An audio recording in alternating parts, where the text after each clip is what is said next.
Так.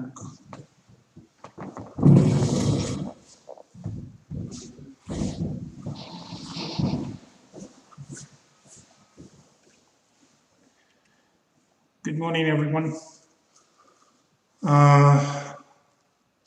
Today we are having the last lecture dedicated on specific issues of forensic medicine.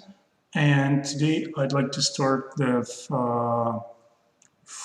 forensic examination of firearm injuries.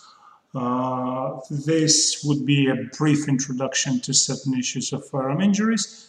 And if we would have time for it, we would try to continue some issues of traffic injuries. Well, we will not hesitate and start right now. Forensic examination of firearm injuries. First of all, we need to briefly discuss what the firearm weapon is. Firearm weapon is the device which launches the projectile using kinetic energy from burning explosive like gunpowder. At this particular picture, we see an illustration of revolver as one of the typical firearm weapons. Over here, there is a barrel. It's like the cannon to target certain projectiles to the particular direction.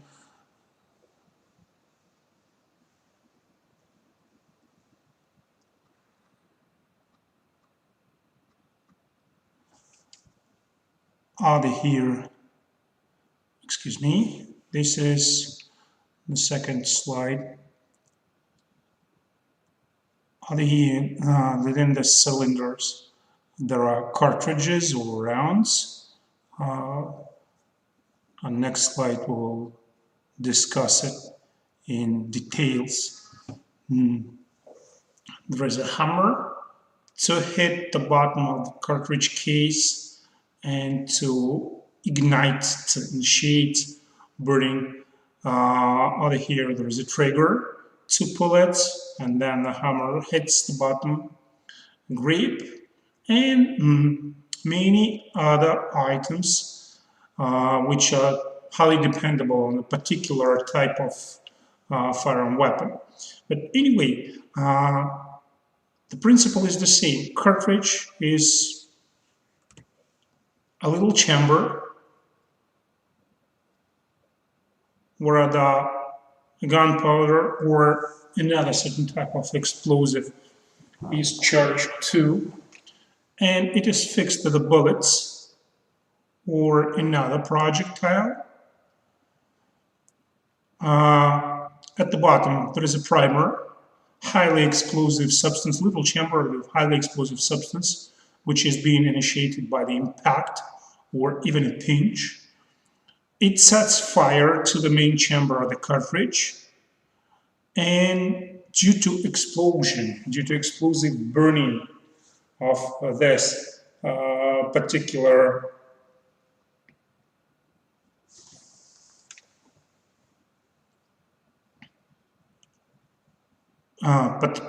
explosive, there is a production of high amount of gases, many too much gases. These gases, they expand and they promote the bullet to go through the barrel and to be discharged from the cartridge case. That's what differs firearm weapons from another kinetic weapon, even air weapon, air guns, pneumatic guns, because in these air guns there is no explosion.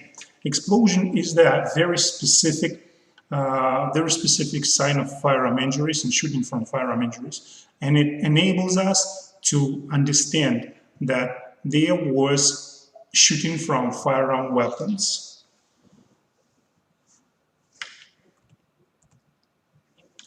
Classification of firearm weapons.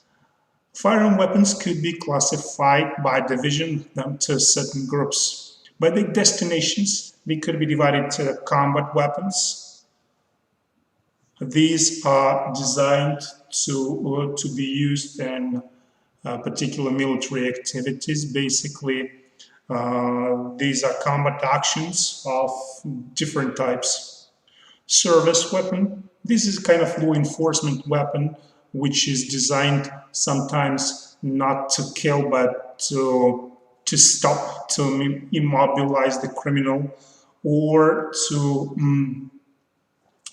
be used in limited spaces.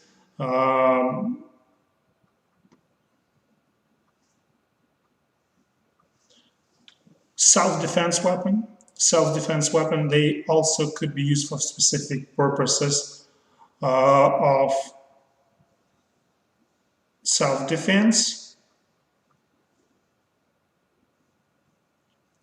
Criminal weapon is not that specific weapon.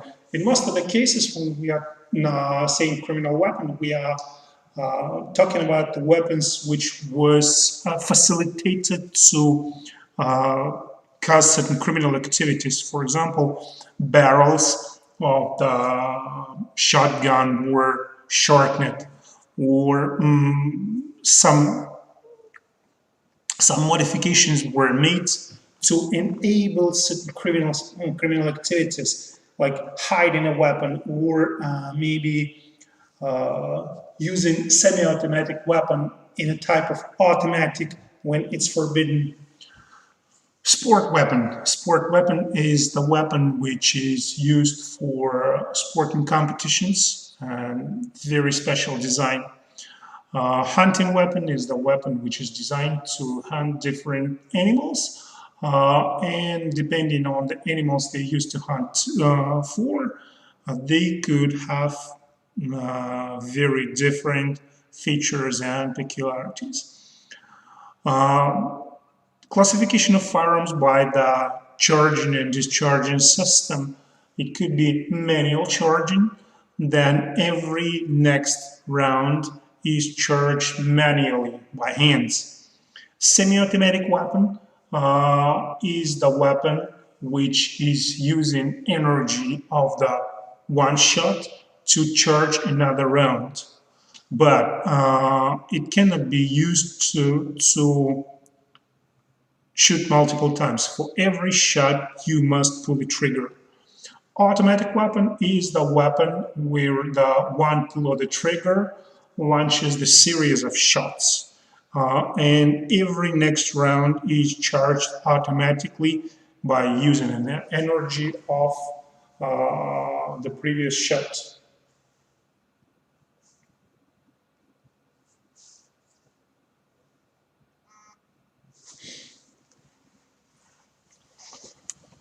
Body canal construction weapon could be divided to smoothbore weapon and rifle barrel weapon.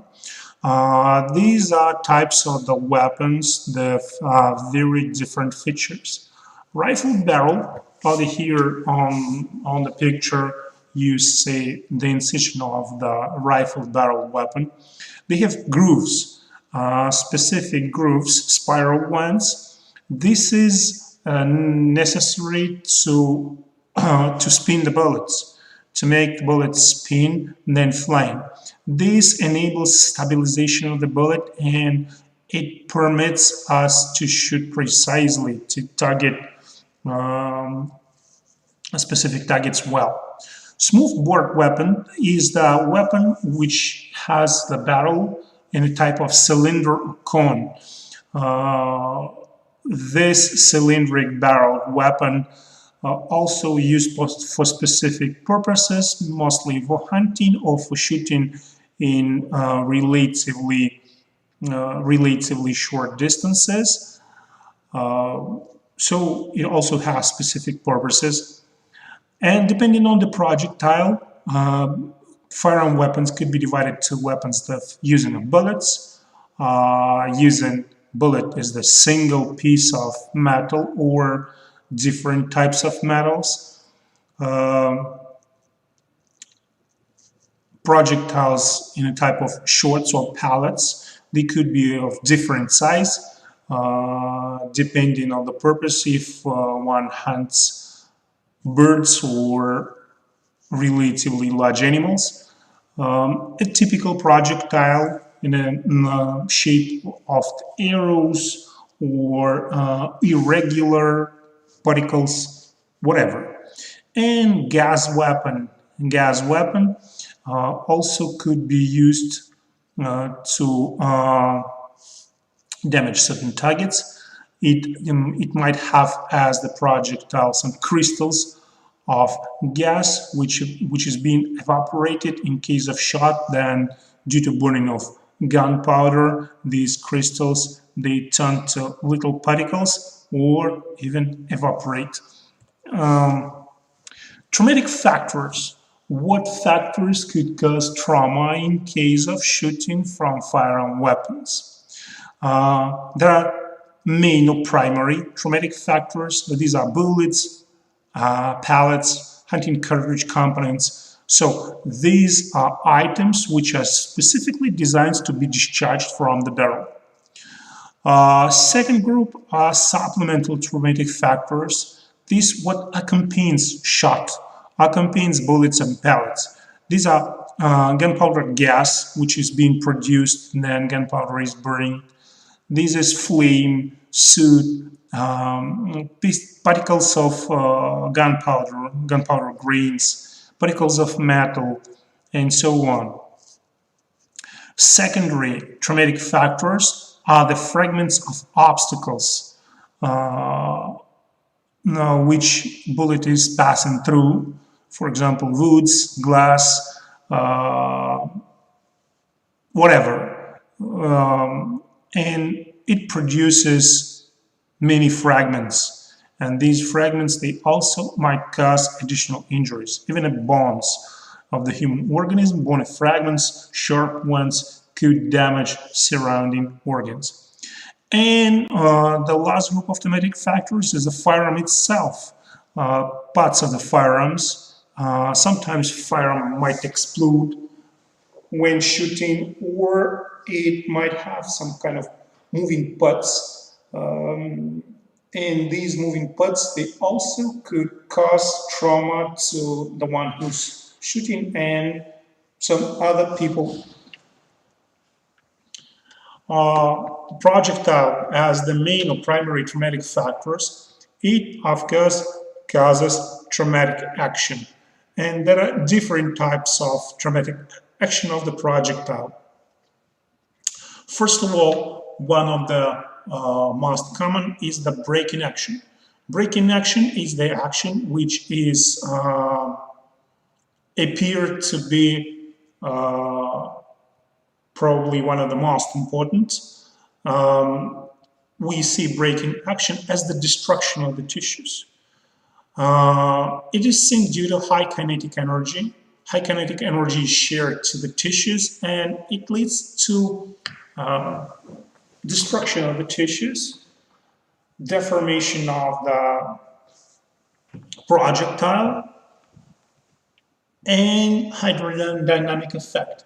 Hydrodynamic effect is the effect which is seen when the bullet passes through the tissues with high concentration of fluid, high concentration of water. These could be cavities like stomach full of liquid food, heart, the chambers full of the blood, brain, which is having almost liquid consistency.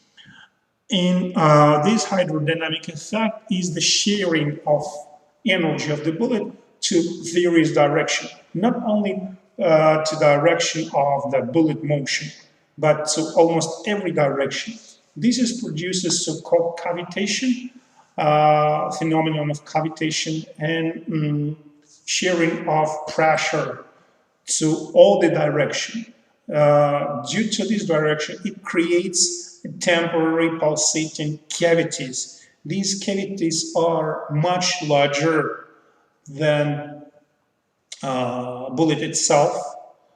These cavities, they exist very little time, very little amount of time, microseconds, but due to enlargement of the tissues, limited in time but very severe enlargement, it leads to damaging of the surrounding tissues around the bullets. So bullet wound is not just a penetration, it's not just a puncture, as we see in case of puncture by nails or screwdrivers, for example.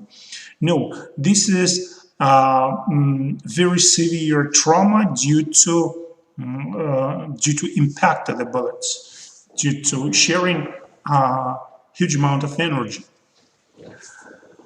Another type of the projectile action is the perforation and penetration.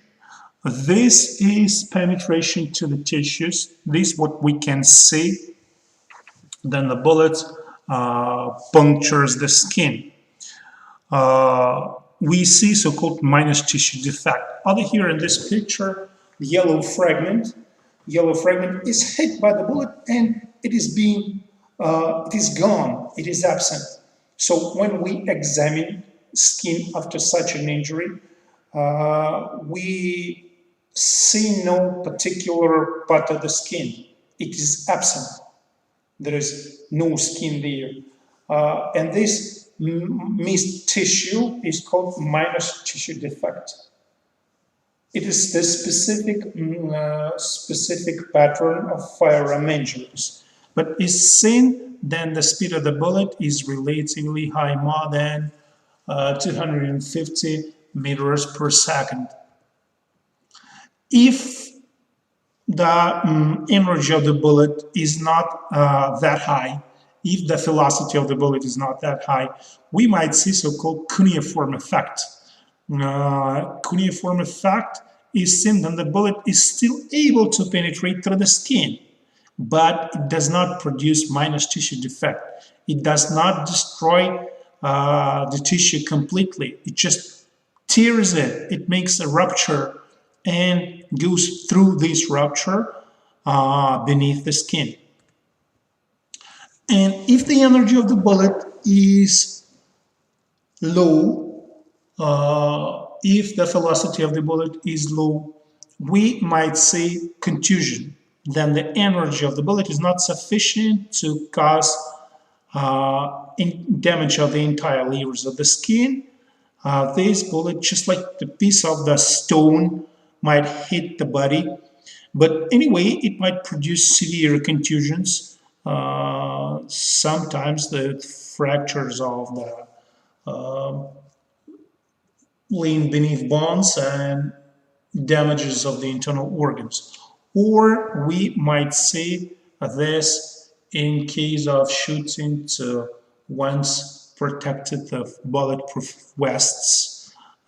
In this case, trauma also might be severe due to shearing energy of the bullet. Bullet is not able to penetrate through the vest, but it shears its energy to the plates of the vest, and plates of the vest, they distribute this energy to the body, so it might lead to severe contusions. Supplemental factors of the firearm shot are gas, which might cause mechanical, thermal, and chemical effect. Mechanical effect of the gas is perforation in case of contact shot, or sometimes ruptures of the skin in case of close range shot. This means that the gas might affect the tissues, but only in relatively close contact. Thermal effect of the gas is seen because the gas is burning. It's accompanied to the flame. It is very hot.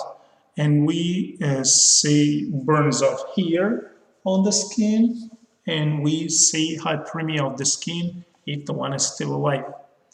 And once again, chemical effect of the gas could be distinguished by the effect of carbon monoxide. Carbon monoxide is one of the components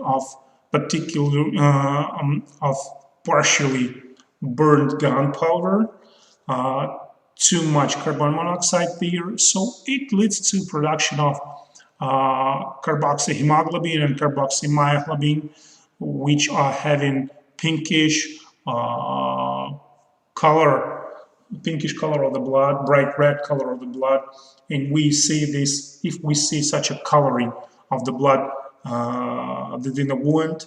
It would be one of the signs, one of the evidences that this was relatively close range shot. Another supplemental factor effect is the effect of the flame. Flame might cause thermal effect, which is manifested as burns and hyperemia. Soot is the burnt carbon, and it could be deposited as the upper picture around the wound. This is also an evidence of the relatively close range shot. And particles of metal and grains of gunpowder, they could be seen on the skin and within the skin around the central bullet wound, as at the bottom picture. Over here we see so-called tattooing, imprintment of the skin, the gunpowder grains and particles of metal. Secondary factors like stones, glass, clothing and footwear and bones. These are factors produced when the bullet is penetrating through the certain obstacles. It breaks the obstacle, and some particles of the obstacles, they create additional fragments, and these additional fragments, they also cause certain injuries. Firearm itself as a traumatic factor is commonly seen in case of contact shot. Then the muzzle of the barrel of firearm is in contact with the skin or clothes of the victim. Like in this picture, we see so-called typical stamp mark or Stanzmarke from German language. It's the stamp imprint of the muzzle, which was contacting the skin. This muzzle was imprinted on the skin, then shooting.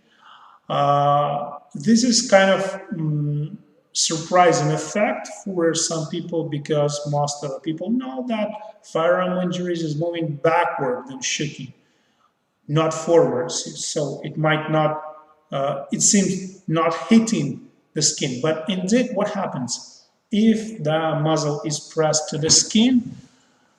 Gunpowder gases following the bullets, they need space for enlargement, for expansion, and then they leave the canal of the barrel and start distributing beneath the skin. They lift the skin and they are moving skin towards the barrel. So this is not the barrel hitting the skin, this is skin hitting the barrel.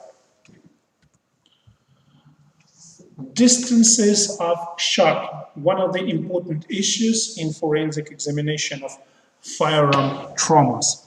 There are distances, different distances of shots. These are contact distance, close distance, and far distance. They are different for different types of the weapon, for different types of the cartridges. They cannot be measured in meters or centimeters for all the weapons together. For the particular weapon using particular cartridges, yes, this is possible, but distance of shot helps us to understand, was really one who was shooting close enough to be seen well, to be contacted. So for forensic purposes, as I've said, there are three distances: contact one, close one, and a long one, far range shot. In case of contact shot, the barrel is pressed to the skin or to clothes of the victim. That's why we see muzzle imprints in this case on the skin. All the supplemental factors are mostly seen within the wound canal, not around it, but within it. In case of close range is the distance which is limited of the distance of reach of the supplemental factors. As long as supplemental factors might reach the target, there is a close range.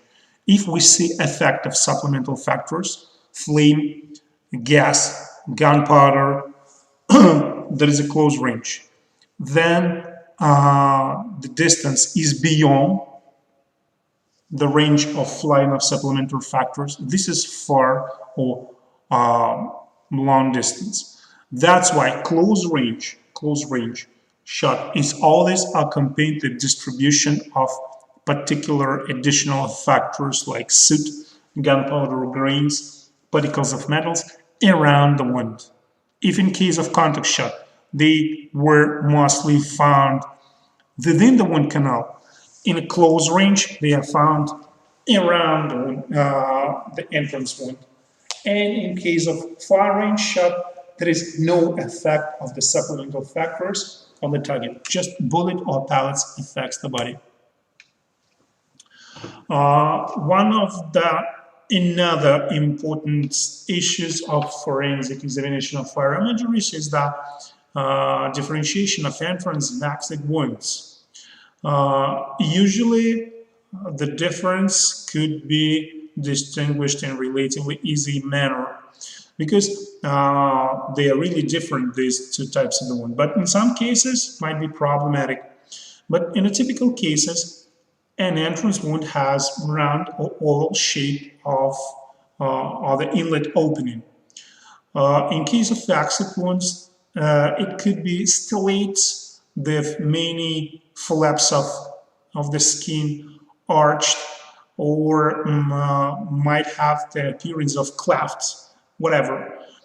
So the shape is typically irregular, minus tissue defect, absence of the tissues is seen in case of entrance wound and absent in case of exit wound.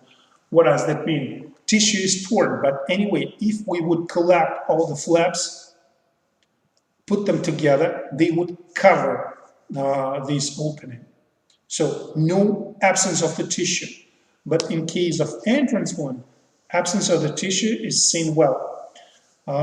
In case of damage of the bones, flat bones, like bones of the skull or bones of the pelvis, we see conic shape of the wound canal within the bones. And the conus direction for the entrance wound is directed inside.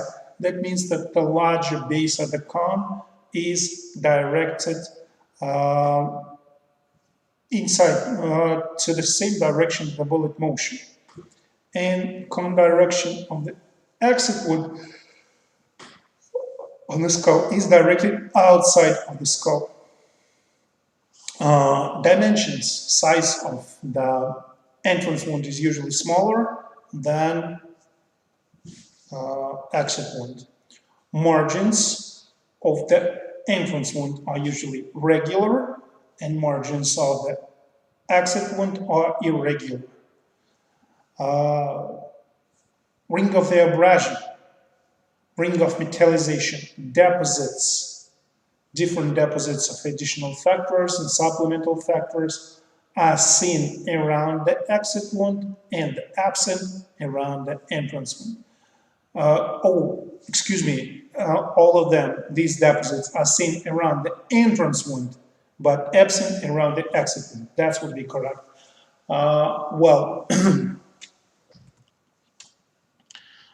And just a few words about shotguns and cartridges for shotguns. The principles are the same, but the difference is the presence of multiple projectiles, like pellets, and watts. These are barrier which is separating charge from the projectile to prevent mixing them. Also, this watt is working as a plunger at the moment of shot, pushing projectile through the barrel. And also it might serve as additional traumatic factors.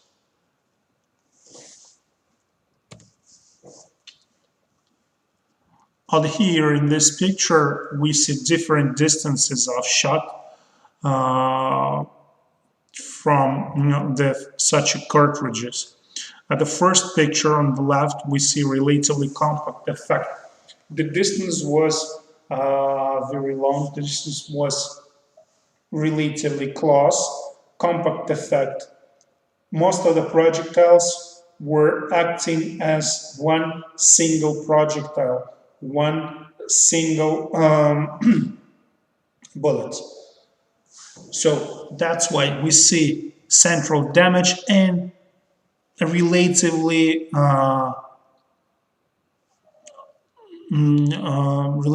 absent separated injuries by the pellets. On the second picture in the middle, we see multiple but relatively large damages. These are groups of pellets affecting the body. And if you would look to the right part of this picture in the middle, you would see a roundish shape injury. This is the effect of the watt, because the watt was also discharged from the barrel, and it also affects the body. And out of combat action, relatively long distance, we see independent injuries caused by different pellets. This is a brief information about the firearm injuries for today. Let's make a little break. We're about 3 minutes, and after that we will continue discussing certain aspects of the raw traffic injuries. 3 minutes break.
Well, let's continue. Brief description of certain aspects dedicated to road traffic injuries and forensic examination of traumas obtained in case of road traffic injuries.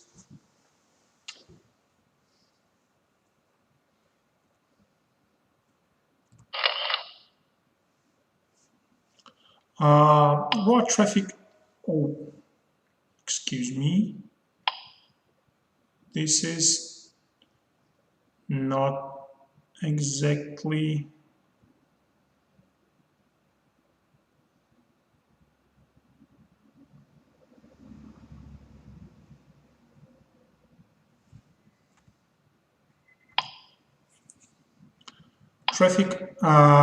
road traffic accidents. Excuse me, something wrong is going on.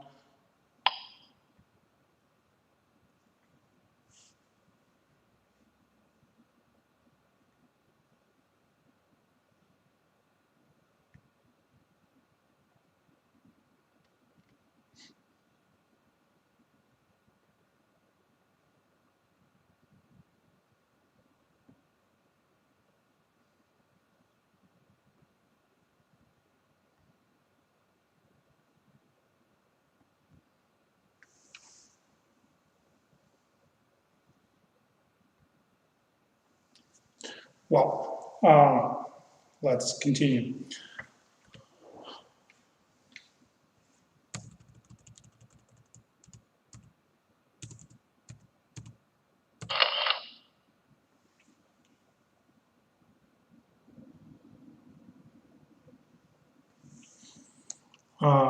Road traffic accident, they might be sustained to pedestrian, cyclists, motorcyclists, or occupants of the vehicles. These are the most common types of the people who is being suffered different damages and injuries in case of road traffic accidents. Traffic accidents is the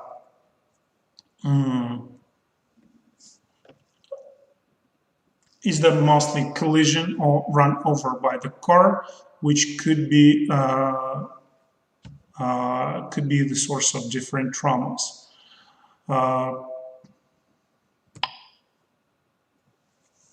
Injuries to pedestrians. Pedestrians might obtain certain types of injuries, so-called impact injuries or primary impact injuries, then vehicle strikes the victim.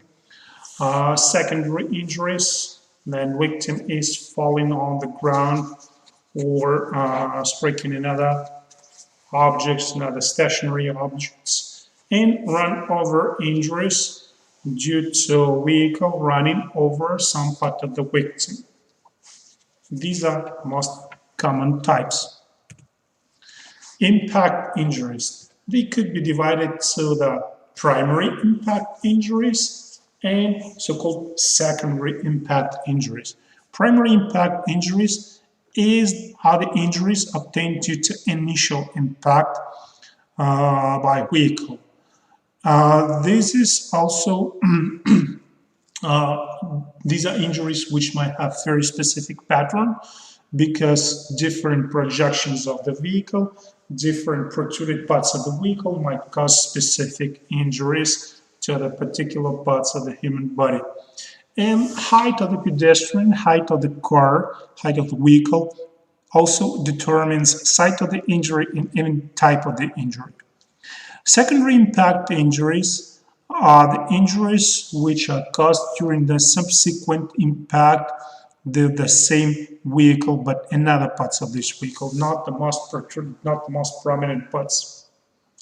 Secondary injuries are injuries which are obtained when the pedestrian is falling on the ground or surrounding items. And run-over injuries are the injuries seen in case of run-over, in case of crossing of some parts of the victim's body by the car.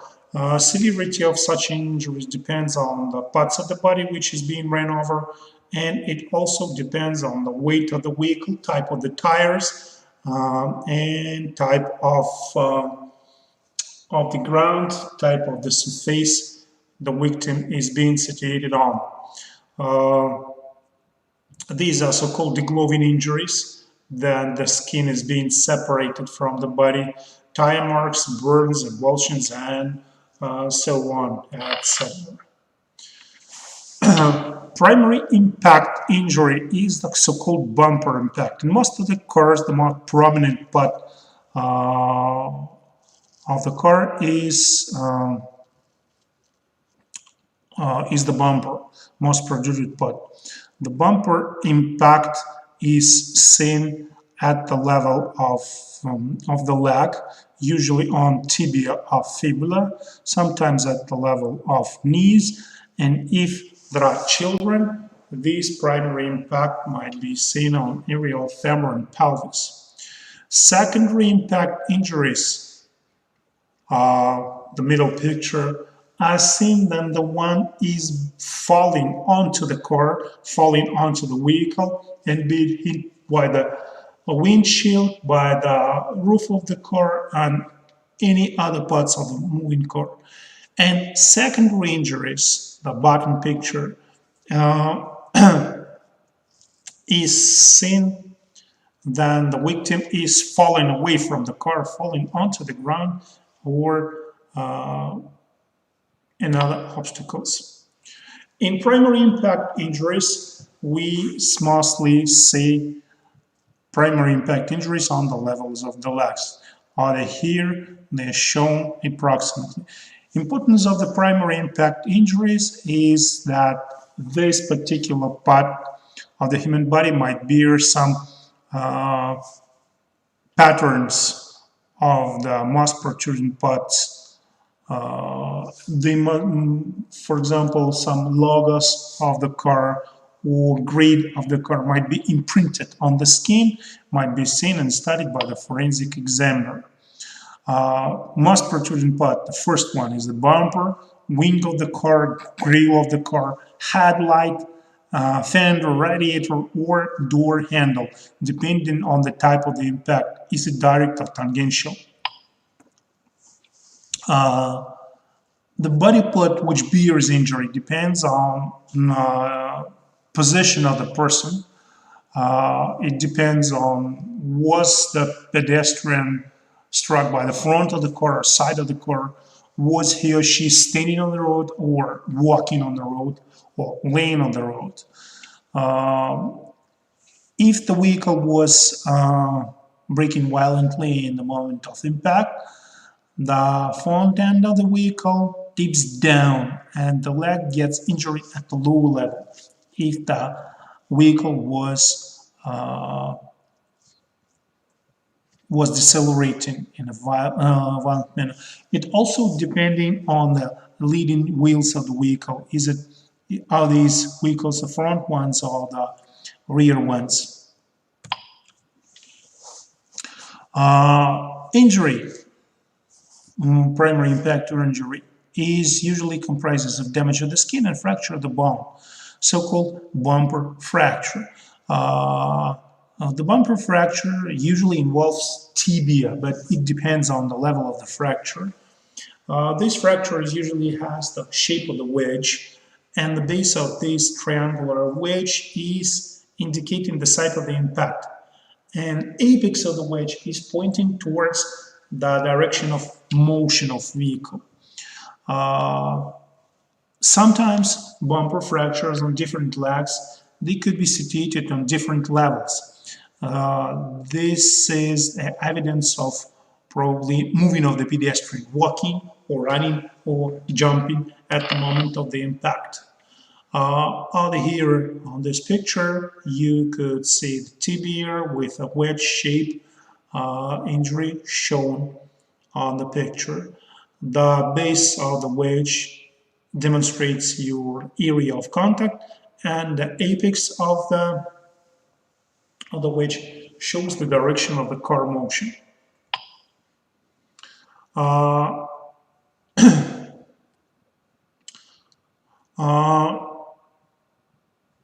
If the bumper fracture is found on the same level on both legs, this, in most of the cases, is evidence that the person was standing. In this case, this is mandatory to check.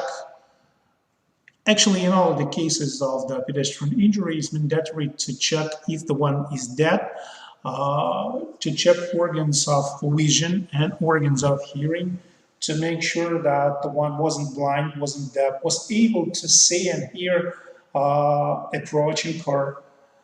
If the one is alive, there is also mandatory to check it. If the one was able to detect car approaching to him.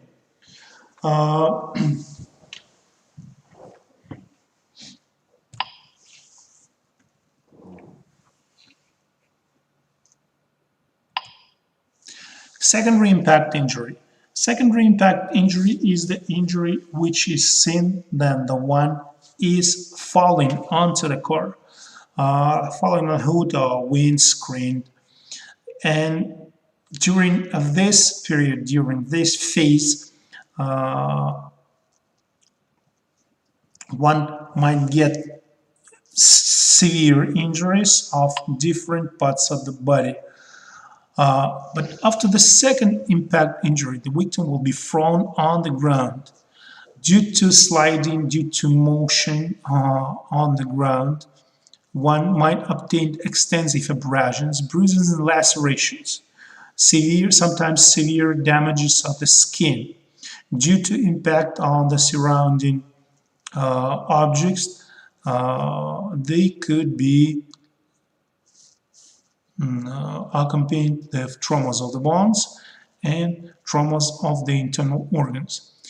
Sometimes a pedestrian might be run over by the same or next vehicle.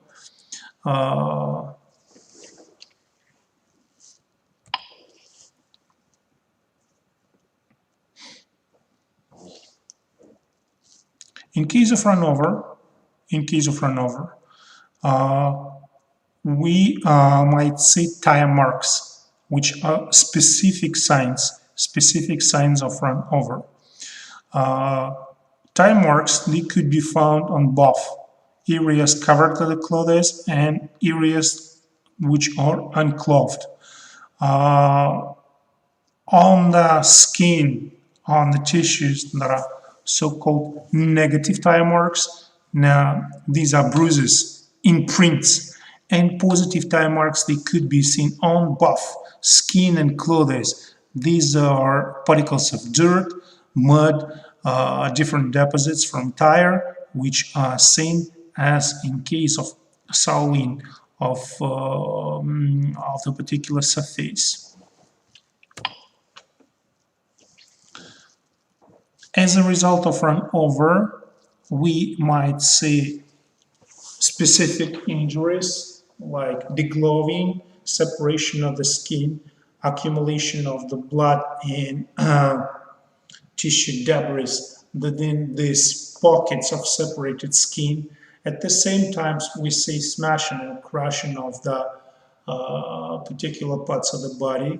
Flail chest might be seen, flattening of the head, depending on the area of run over. Flail chest, flail segment is seen, then few ribs are damaged almost at the same level. Secondary injuries are seen when the victim is thrown off the vehicle onto the ground. If the victim sustains secondary injuries from the ground or in other obstacles, walls of the buildings and other cars, and other obstacles, other elements of the environment.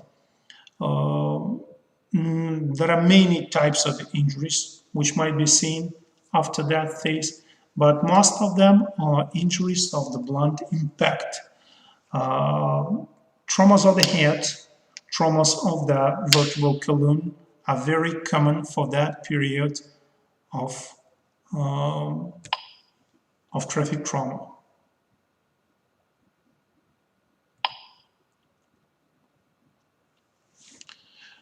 Injuries caused by motorcycle and cycle. Injuries which are sustained by motorcyclists are usually very serious compared to the ones who are being did in the car cabin, because instability of two-wheeler vehicles, lack of protection, and usually rush, which is seen in motorcyclists. Common causes of motorcycle accident or consumption of drugs and alcohol, different environmental factors which prevent motorcyclists from normal control of the situation, and different sorts of reckless driving and failure by drivers of the car to same motorcyclist. The most common cause of motorcycle fatality is running off the road, and motorcyclists gone off the road and hit different obstacles. Most injuries in this case are obtained due to ejection of motorcycles from the vehicle. Then motorcyclist is being thrown, usually to the relatively long distance, and might hit surrounding areas, surrounding environmental components. Primary injuries are mostly fractures of the tibia and fibula. These injuries are seen due to impact on the elements of motorcycles, and the secondary injuries are mostly fractures of the skull and fractures of element of the chest, and these includes ribs and vertebral column and breastbone.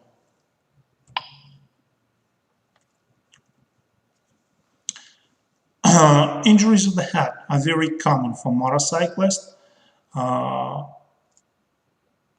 And the next, which is following the head injury, are injuries of thoracic and abdominal region.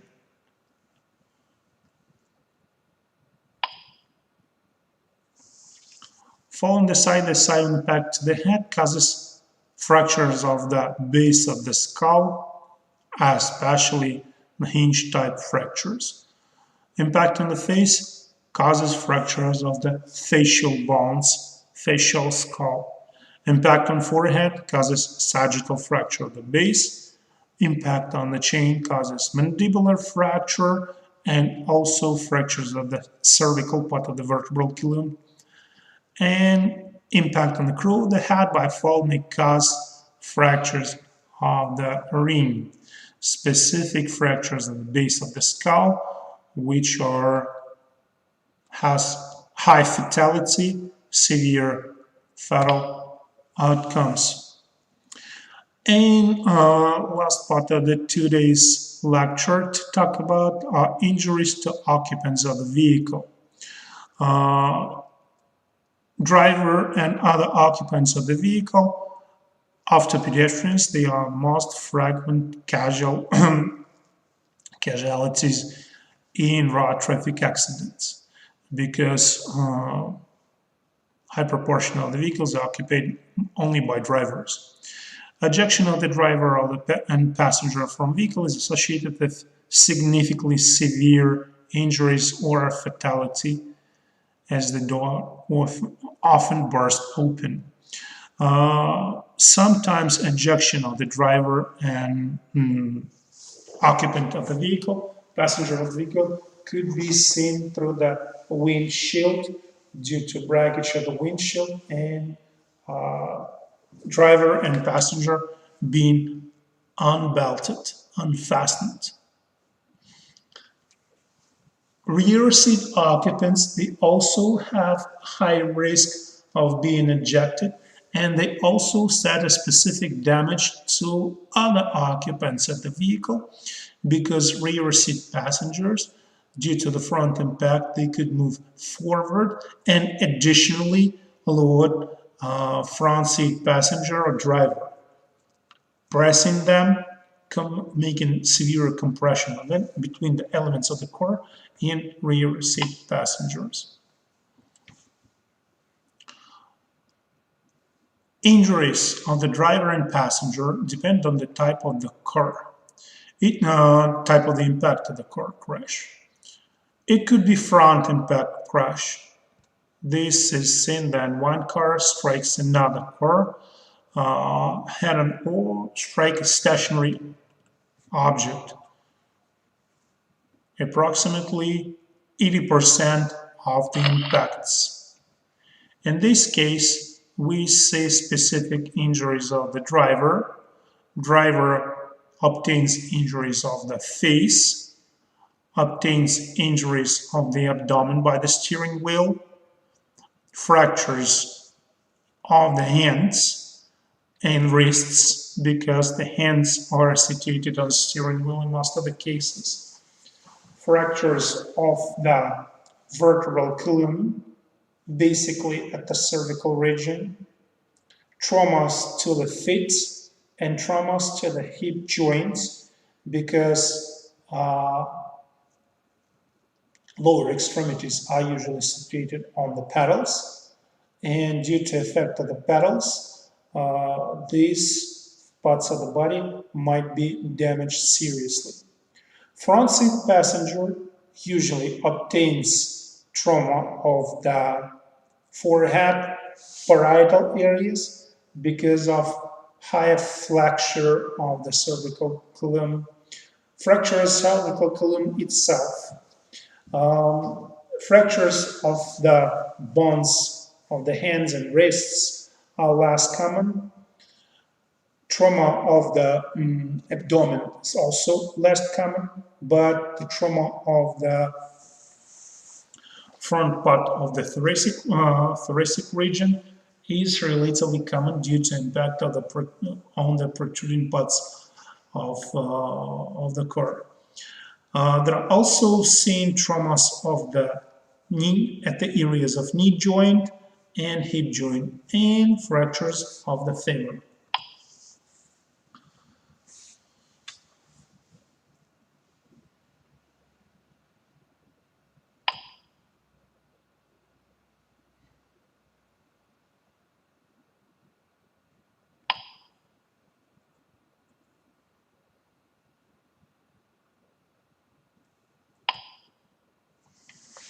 Rear impact crash. In case of impact by another car from the backside,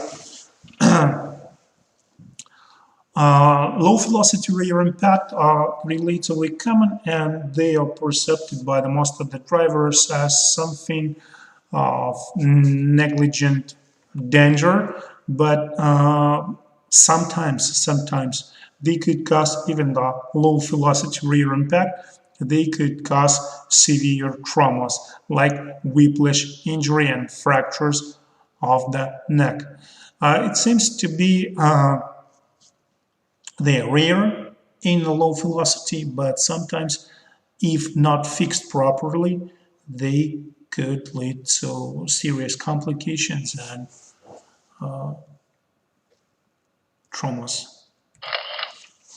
Whiplash injury is seen then the head is moving. Even if the body is fixed by the seat belt, the head is usually unfastened. In most of the typical cars, at the moment of the rear impact, head goes backwards because the body goes forwards due to pushing. It leads to severe overextension of the cervical part of the vertebral column.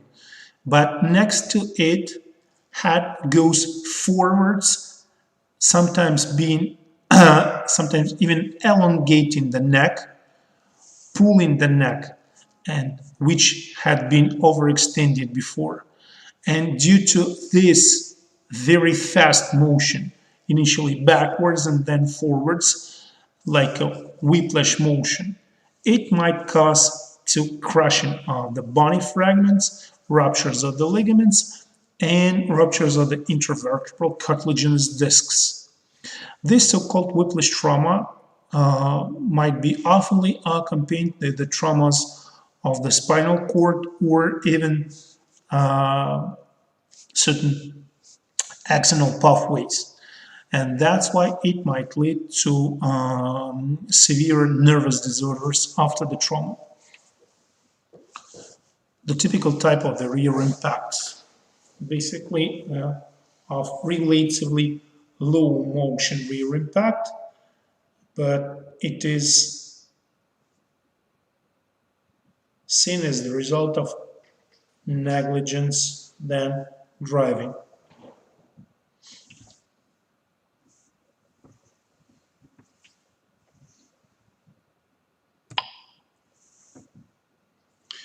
And side impact crash. Side impact is saying that one vehicle strikes the side of another vehicle. Depending on the side of the impact, injuries might be different to the passenger and to the driver, but usually the person which is sitting on that side of the impact is getting more severe injuries. Injuries are usually severe enough because metal pieces of the car, like doors, they affecting human body in a very severe manner, like in this case. Due to breaking of the glass, one might get some injuries related to cutting of the skin, injuries of the eyes, accompanied with severe bleeding, and blunt trauma of the internal organs of thoracic and abdominal regions.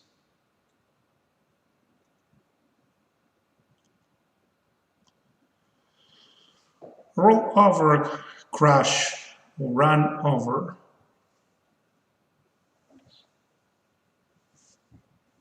In roll over crash, an automobile is being pushed off the road.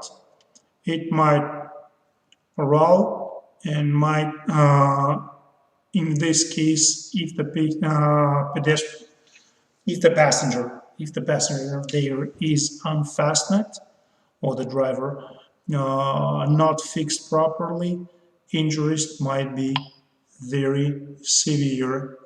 Not belted occupants involved into two types of injury: tumbling around inside and striking the interior of the vehicle, and ejection from the vehicle, sometimes with smashing beneath the vehicle.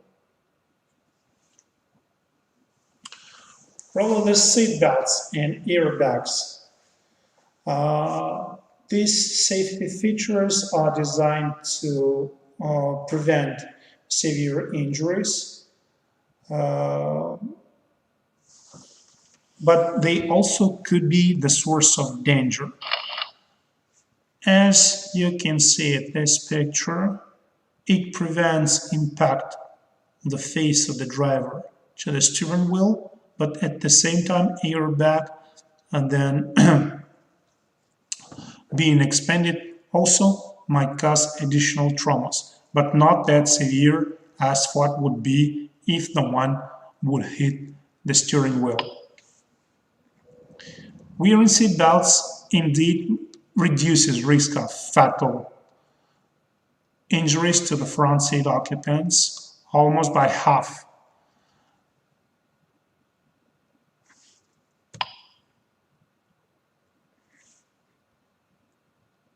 But although seatbelts, they reduce mortality, they could cause specific pattern of the internal injuries, which also enable us to produce certain forensic examinations.